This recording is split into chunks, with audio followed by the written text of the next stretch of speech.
Jefferson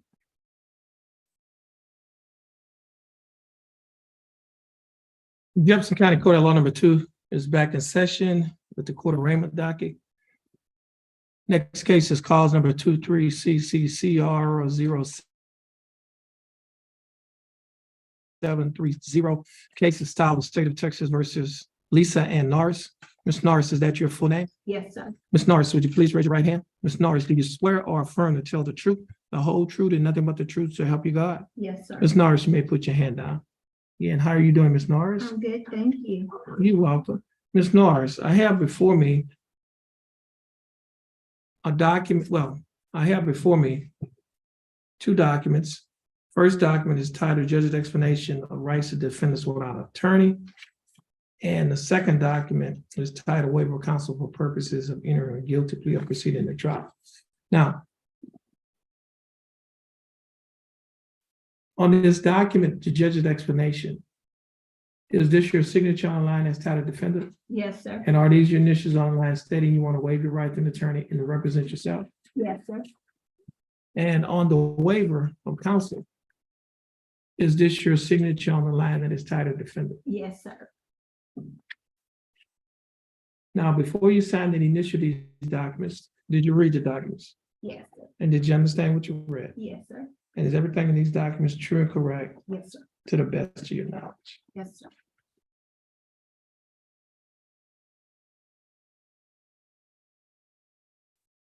Ms. Norris, I also have before me a document that is titled information. This information was filed by the Jefferson County District Attorney's Office.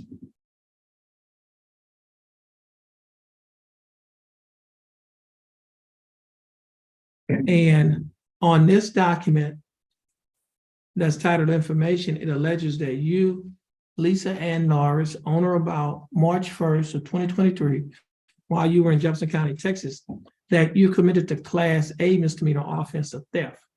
Ms. Norris, do you understand what you've been charged with? Yes, sir. And to this charge, how do you plead guilty? Not Guilty. guilty. Now you're pleading guilty freely and voluntarily? Yes, sir. And are you pleading guilty because you are guilty? Yes. Now, Ms. Norris, I also have before me a document that is titled Misdemeanor Plea Admonishments labeled as State's Exhibit Number 1. Do you recognize this document? Yes, sir. Now, the charge that you have is a theft Class A misdemeanor. The range of punishment is confinement in jail for a term not to exceed 1 year, a fine not to exceed $4,000, or both such fine and confinement. Do you understand the range of punishment? On page 2 of the same document, there's a signature above the line, next to a line that is titled, that has a box that says check guilty. Is that your signature? Yes, sir.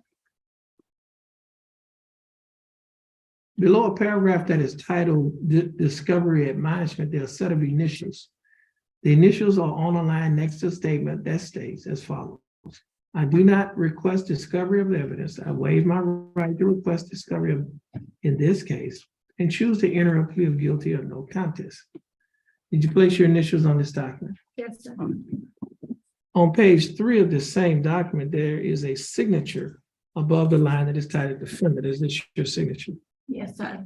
On the next document that's titled Trial Court Certification of Defendant's Right of Appeal, do you recognize this document? I did. Yes, sir. And is this your signature on the line that's titled Yes, sir. defendant? At the top of this document, there are 2 boxes that's checked. The first box that's checked states that this is a plea bargaining case and you have no right of appeal. Do you understand that I statement? understand. The second box that's checked states that you're waiving your right to an appeal, which means you're giving up your right to an appeal. Do you understand that statement? Yes, sir.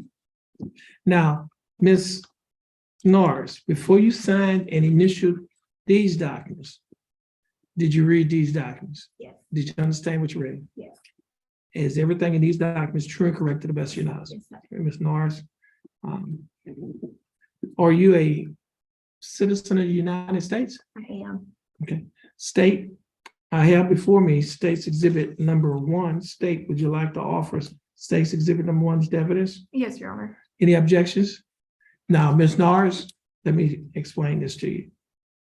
State's exhibit number 1 is this document that has the box that's checked with class A misdemeanor, the Yes. punishment range. Okay, It has your signature and initials on page 2. okay, And on page 3, it has your signature. okay. The state would like to use this document as evidence against you in your case. Is it all right for the state to use this document as evidence in your case? Yes, sir. Okay. No objections. State's exhibit number 1 will be admitted. Now, Ms. Norris, is there any evidence that you are currently mentally incompetent to stand charge? No. Okay, so you understand everything that's going on in your case. You're not mentally incompetent to stand trial. Yes, sir. Okay. Now, Ms. Norris, I will accept your plea of guilty. I will find that you are mentally competent to stand trial. I will also find that your plea and waivers were freely and voluntarily given. And I will also find that there is sufficient evidence to find you guilty beyond a reasonable doubt. State, do we have a plea bargain agreement? Yes, Your Honor, we do. In exchange for a plea of guilty or no contest, the state's offering 1 year deferred with a $500 fine and 60 hours of community service plus the court cost. Okay. Could you repeat that? Yes, Your Honor. The state's offering in exchange for a plea of guilty or no contest, 1 year deferred with a $500 fine, 60 hours community service plus court cost. Okay. Now, Ms. Norris, the state is offering that you serve 1 year deferred or unadjudicated probation. During this probationary period, you'll be required to pay a fine of $500 plus court costs of $277. You'll also be required to pay a probation fee of $60 each month, a urinalysis fee of $15 each month, and a reimbursement fee of $15. Your total monthly installments, that is the total amount that you will be required to pay while you're on probation, is $154. Will you be able to pay the $154 court costs? I mean, the $454 probation fee. Okay. Now, Ms. Norris, do you fully understand the state's offer? I fully understand. And do you think that the state's offer in your case is fair and just? Yes, sir. And do you accept the state's offer? I do. Okay. Ms. Norris, I'll follow the plea bargain agreement that you have entered into with the state. Now, Ms. Norris, if you successfully complete this probationary period, this case will be dismissed. It will not result in a conviction on your record, and you may qualify for what is called a non-disclosure. Okay, and you can talk to a lawyer about the non-disclosure. Okay. Now, Ms. Norris, this will conclude your case.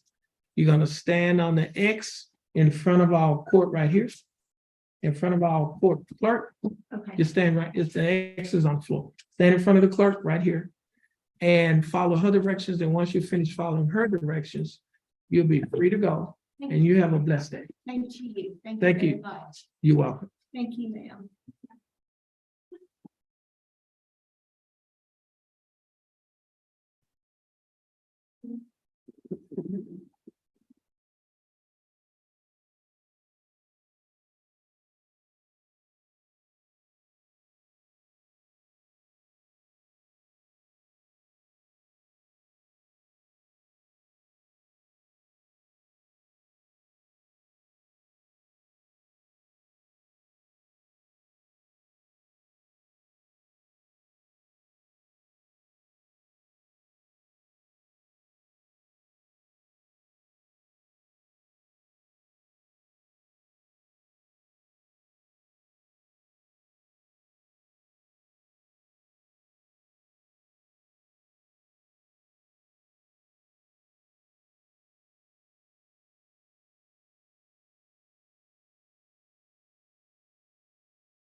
Jefferson County Court at Law number 2 is back in session.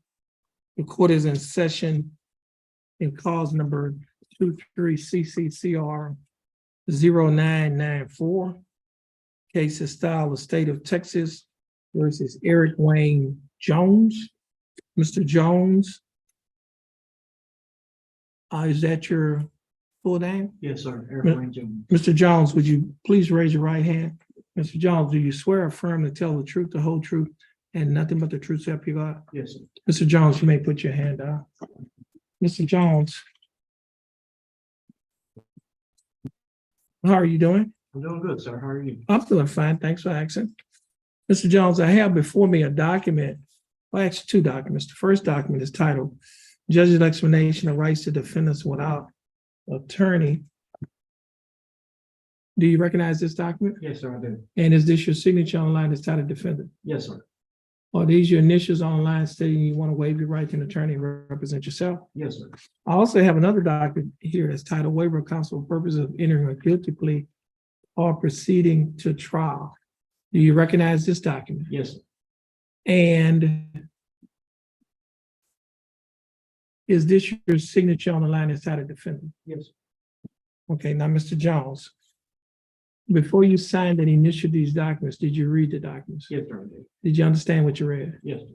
Is everything in these documents true and correct to the best of your knowledge? Yes, sir. I do.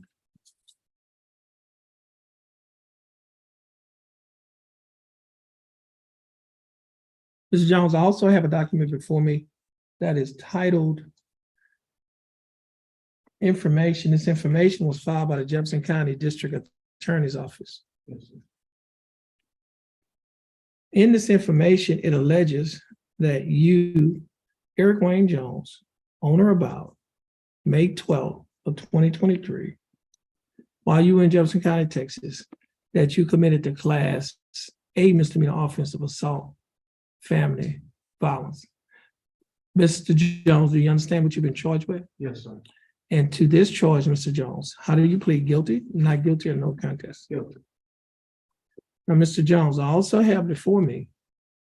Now, Mr. Jones, are you pleading guilty freely and voluntarily? Yes, sir. And are you pleading guilty because you are guilty? Yes, sir. Mr. Jones, I also have before me a document that is titled Misdemeanor Plea Admonishment. It is also labeled as State's Exhibit Number 1. Do you recognize this document? Yes, sir, I do. On page 2 of this same document, there are a set of initials next to a line that has a box that's checked guilty. Did you place your initials on this document? Yes, sir, I do. On the next line that the initials are on is below a paragraph that is titled Discovery Admonishment, and is next to a statement that states, I do not request discovery of the evidence.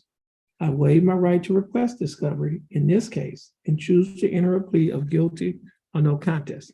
Did you place your initials on this document? Yes, sir, I do. Now, on page 3 of this same document, there is a signature above the line that is titled defendant. Is this your signature? Yes, sir. On the next document is titled Trial Court Certification of Defendant's Right of Appeal. Do you recognize this document? Yes, sir. And is this your signature on the line that's titled Yes, defendant? At the top of this document, there are 2 boxes that's checked. The first box that's checked states that this is a plea bargain case and you have no right of appeal. Do you understand that statement? Yes, sir. The second box that's checked states that you're waiving your right to an appeal, which means you're giving up your right to an appeal. Do you understand that statement? Yes, sir. Now, Mr. Jones, before you signed and initialed all of the documents that I showed you, did you read the documents? Yes, sir. And did you understand what you read? Yeah. And is everything in these documents correct to the best of your knowledge? Yes, sir. Mr. Jones, are you a citizen of the United States? Yes, sir. State, I have before me State's Exhibit Number 1, the misdemeanor plea admonishment. State, would you like to offer State's Exhibit Number 1 into evidence? Yes, Your Honor.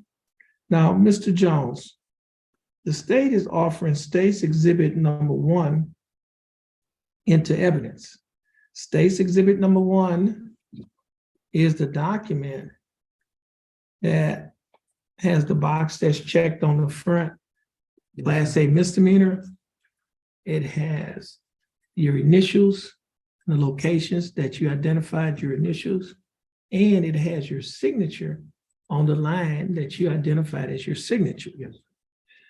The state would like to use this document as evidence against you in your case. Is it all right for the state to use this document as evidence in your case? Yes, sir.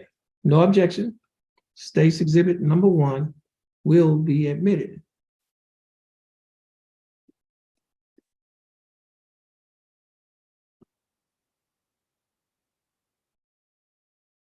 Mr. Jones, is there any evidence that you are currently mentally incompetent to stand charged? No, sir.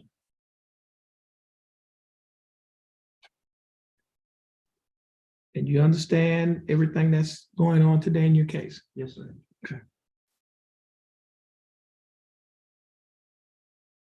Okay. Mr. Jones, I will accept your plea of guilty. I will find that you are mentally competent to stand trial. I will also find that your plea and waivers were freely and voluntarily given. And I will also find that there is sufficient evidence to find you guilty beyond a reasonable doubt. State, do we have a plea bargain agreement? Yes, Your Honor. In exchange for a plea of guilty or no contest, the state is offering 180 days probated for 1 year, $500 fine, 60 hours community service. These have no contact with the victim, Jared Jones, and court cost.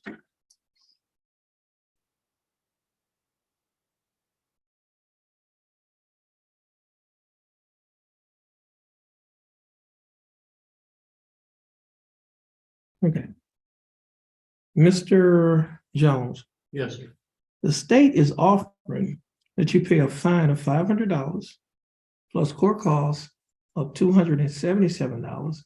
You will also be required to pay a probation fee of $60 each month, Yes, sir. a urinalysis fee of $15 each month.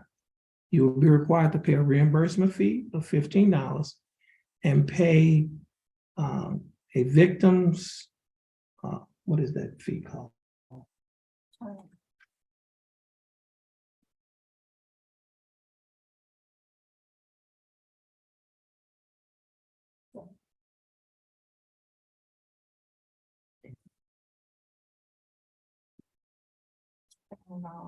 Okay, there's a family violence fee that you would have to pay as well.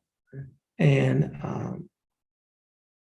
the total amount of your monthly installments that you will be required to pay is $127 each month while you're on probation. Will you be able to pay the $127 each month? Yes. Okay. You will also be required to perform 60 hours of community service. You cannot have any contact with Jared Jones, and you will also be required to adhere to the other standard terms of your probation. Yes, sir. Okay. Now, do you fully understand the state's offer? Yes, sir. Do you think that the state's offer in your case is fair and just? Yes, sir. And do you accept the state's offer? Yes, sir. Okay, Mr. Jones, I'll follow the plea bargain agreement that you have entered into with the state. Mr. Jones, this will conclude your case. And before I need to give you this here document, this, and you can stand back on the X. That document, Mr. Jones, is titled Modern Written Ammunition on Ineligibility to Possess a Firearm or Ammunition. So in accordance with the Texas Administrative Code, section 176.1, the court hereby admonishes you or warns you of the following. Number 1, you are, by entry of order or judgment, ineligible under Texas law to possess a firearm or ammunition. Number 2, beginning now, if you possess a firearm or ammunition, it could lead to charges against you. If you have questions about how long you will be ineligible to possess a firearm or ammunition, you should consult an attorney. Number 3, under Texas Penal Code, section 46.013, A, firearms mean any device designed, made, or adapted to expel a projectile through a barrel by using the energy generated by an explosion or burning substance, or any device readily convertible to that use. B, firearm does not include a firearm that may have as an integral part a folding knife blade or other characteristics of weapons made illegal by Penal Code Chapter 46, and that is one, an antique or curio firearm manufactured before 1899, or two, a replica of an antique or curio firearm manufactured before 1899, but only if the replica does not use rimfire or centerfire ammunition. The statutes listed below are starting points for ineligibility to possess a firearm or ammunition. For more information about the laws that make you ineligible to possess a firearm or ammunition, or for more information on how long your ineligibility to possess a firearm or ammunition lasts, the court recommends you contact an attorney. Code of Criminal Procedure, Article 17.292, Magistrate's Orders for Emergency Protection. Code of Criminal Procedure, Article 42.0131, Notice for persons convicted of misdemeanors involving family violence. Penal Code Section 46.01, Unlawful carrying weapons. Penal Code Section 46.04, Unlawful possession of firearm. Penal Code Section 25.07, violation of certain court orders or conditions of bond in a family violence, child abuse or neglect, sexual assault or abuse, indecent assault, stalking, or trafficking case. Family Code Section 85.026, warning on protective orders. Now, Mr. Jones, the written admonition that has been handed to you is for your records, Okay. and this will conclude your case. You're going to stand in front of our court coordinator, Yes, sir. follow her directions. Once you finish following her directions, you'll be free to go, and you have a blessed day. Yes, sir. Thank you, Judge. You're welcome. Thank you.